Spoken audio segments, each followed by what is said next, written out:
Hi, my name is Mark Russo. I'm the founder and chairman of Treasure Investments and Foundry Michelangelo. And I'm going to share with you a very special sculpture today. This piece, known as the Laocoön Group, L-A-O-C-O-O-N,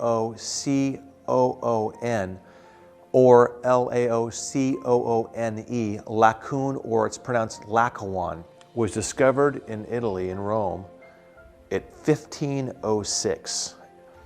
And was then taken to the Emperor of Titus's palace and on display there. It's exquisite, and it was given credit to be done by 3 artists of Rhodes, with the most prominent of the 3 is an artist named Agesander. This piece is amazing. It's part of Renaissance history, and it's mythological in its story. But what's amazing about this piece is it is one of the most iconic and powerful symbols in all of Europe and Italy, and it's just amazing. The piece is actually residing now in the Vatican City, in the Basilica in Rome. And depicted there is the one in marble, and the 3 arms are actually broken off of it. I discovered the piece while in Vatican a few years ago, in 2004 actually, and saw the marble, and I was curious that there was a photograph of one that had its arms attached, and the cardinal at the time told me that Michelangelo was, the Pope had commissioned Michelangelo to reinterpret the piece because it was found with its arms broken off of it. And Michelangelo had a lot to do with the arms being put back on. This just happens to be that version. Subsequent to that, just recently, the arms were taken back off and it was put back on display as it was found without the interpreted version with the arms. But this is the Laocoön Group with Michelangelo's interpretation of the 3 arms being attached to the piece. This piece, I was fortunate enough to be able to purchase a foundry in Naples, Italy called Chirazzi. I discovered the foundry there. And what's so unique about the foundry Chirazzi is that they were given special permission in the late 1800s to go into the museums in Europe and pull marble or plaster off of the marble masterpieces. They were the archaeological historians of Europe and the preservation of art and artifacts.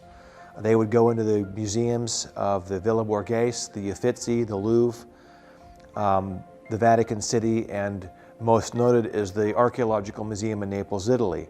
And all of the artifacts and things unearthed from the eruption of Mount Vesuvius, which happened in 79 AD, all of that artwork that's discovered in those digs, Chirazzi at the time would go and pull plasters off of the marble or off of the originals, whether it was a sculpture or a piece of furniture or a surgical instrument or dental tool from literally thousands of years ago, which is amazing. I was lucky enough to be able to buy Chirazzi that had over 1,650 original plaster molds that came off of the marble originals or whatever form the art object was in its original form, and was lucky enough to buy that foundry. This was one of the pieces that was so incredible that was a part of that collection. Only a couple of these have ever been done in bronze, ever, of an edition of only 12 in bronze. And this happens to be, I think, the 2nd casting ever done from the original plaster molds. We are planning on doing one of these in about 25,000 ounces of pure silver. It'll be at 25,000 ounces, it'll supersede some of our other projects, but will be at that weight the largest pure silver sculpture ever done by anybody in the history of the art world. And what an exquisite piece, because artists just don't sculpt like this. This is amazing. And it's exciting to be a part of this and to be able to own the original mold. We own the mold for this, which allows us to create posthumous 1st edition originals. But the Laocoön Group by the artist Agesander, and 2 others do get some credit. It's one of the most incredible images I've ever seen in the art world. And this is breathtaking. It's spectacular. It's got emotion. It's got movement. It's an incredible image. And we're lucky to have this piece in our showroom at Foundry Michelangelo and Treasure Investments. Thanks so much for watching.